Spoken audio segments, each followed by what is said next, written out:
మోడీ పిలుపుతో దేశవ్యాప్తంగా వివిధ రాష్ట్రాలు కీలకమైన నిర్ణయాలు తీసుకుంటాయి. ఎక్కువగా బీజేపీ ఎన్డీఏ పాలిత రాష్ట్రాలు ఉండటంతో నిర్ణయాలు బాగా వేగంగానే తీసుకుంటున్నారు.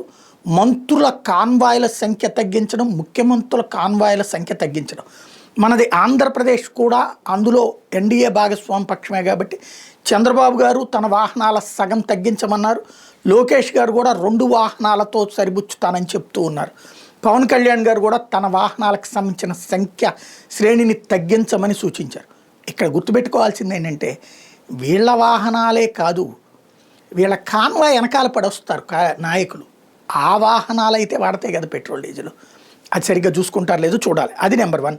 రెండవది వచ్చేటప్పటికి వివిధ రాష్ట్రాల్లో ప్రభుత్వ సిబ్బందికి కూడా కార్లని వీటిని తగ్గించుకుని ఏదైతే ఈ పూలింగ్ అంటే ఒకే కారులో 4-5 ఎక్కడం కావచ్చు, లేదా మెట్రోల్లో కావచ్చు, పబ్లిక్ ట్రాన్స్పోర్టేషన్ రైలు ఆర్ బస్సులో రావడం కావచ్చు, ఇట్లాంటి వాటి దిశగా అడుగులు పడుతున్నాయి.